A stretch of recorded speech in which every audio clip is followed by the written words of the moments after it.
अस्सलाम वालेकुम welcome to medicine in Pashto with Fayaz YouTube channel ता که تر اوسه مو زموږ یوټیوب چینل نه وي سبسکرایب کړئ مهرباني وکړئ زموږ یوټیوب چینل ځان سره سبسکرایب کړئ ترڅو دې ته ورته نورې ښکلې ویډیوګانې تاسو ته میلاو شي. نن به تاسو ته موږ انټروډیوس کوو یو بل ډېر ښه ایټم کوم چې معدې باره کې ډېر ښه کار کوي. نو راځو د دې ایټم فواید څه دي، نقصانات څه دي، دا په څه کې کار کوي، د دې ټولو پوښتنو ځواب به انشاءالله تاسو ته په دې ویډیو کې میلاو شي. نو ویډیو ځان سره مخکې شیر کړئ او زموږ چینل لایک او سبسکرایب کړئ. زیات دوستان پوښتنه کوي وایي کله چې موږ خوراک وکړو نو خوراک زموږ په معده باندې ډېر زیات بوج شي، بیا زموږ خوراک ازمیږي نه، مشکلات ډېر وي راته خوراک کې. نو د دې ټولو حل لپاره سلورایټ 25 ملي ګرام یو ډېرې بهترینې ګولۍ دي.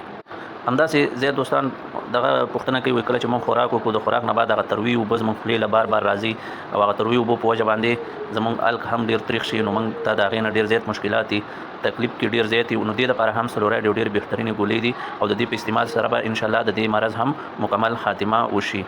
همداسې بعضې خلک چې خوراک وکړي نو هغه خېټه وپړسېږي، ګیس یې جمع شي، نو د هغې په وجه باندې هم هغه ته ډېر زیات تکلیف وي او بار بار په خېټه کې هغه اوازونه کېږي. نو دې لپاره هم سلورایډ یو ډېر بهترینې ګولۍ دي او په استعمال سره به انشاءالله د دې مرض هم خاتمه وشي.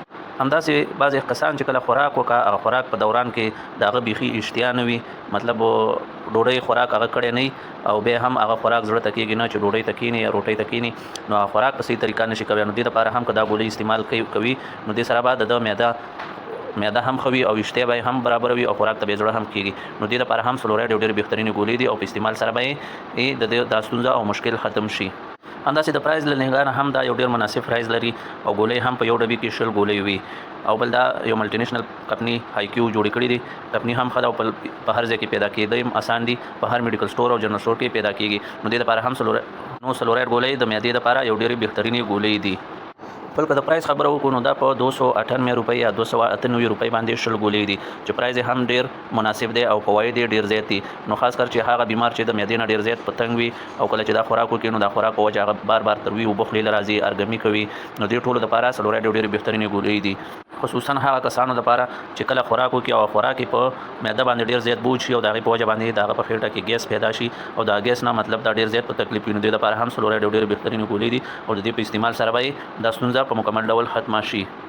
بل خبر دا دی چې دا په هر ځای کې پیدا کېږي. نو دې لپاره هم چې یو مریض د معدې مشکل ولري هغه کولی شي چې په هر میډیکل سټور کې په اسانۍ سره پیدا کړي. یو طرف ته پرایس هم مناسب دی، په 298 روپۍ 20 ګولۍ دي او بل طرف ته یې فواید هم ډېر دي او خاص سایډ افیکټ یې نشته. اکثر په استعمال کې تر 1 نه تر 5 شپږ ورځو پورې په دې ګولو کې په دې لیو سلورایډ فارموله ده او سلورایډ ګولۍ دي، په دې کې لږ آرام وي، په هغې ته بعد سړی وارخطا کېږي نه. انشاءالله 5 شپږ ورځ بعد دغه استعمال طریقه هم داسې جاري وساتي نو دغه مشکل به یې ورسره ختم شي او بل دې داسې نور خاص سایډ افیکټ نشته. نو سلورایډ یو ډېرې بهترینې ګولۍ دي، لیو سلورایډ فارموله ده، په دې کې 25 ملي ګرام 50 ملي ګرام دا راځي.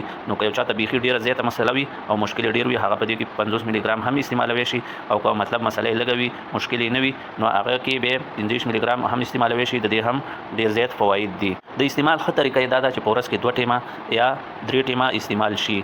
د استعمال بهترینه طریقه ده یوه ګولۍ سهار، غرمه، ماښام په نهره د خوراک نه نیمه ګنټه مخکې استعمال شي. نو خوراک سره ته به یې اشتها هم ښه کېږي، خوراک په ډېر په ښه طریقه هم کوي او کله چې خوراک وکړي نو هغه به په معده باندې بوج کېږي هم نه او ګیس به هم په خېټه کې نه جمع کېږي. نو د دې ټولو لپاره سلورایډ یو ډېرې بهترینې ګولۍ دي او پکار ده چې د معدې هر مریض استعمال کا.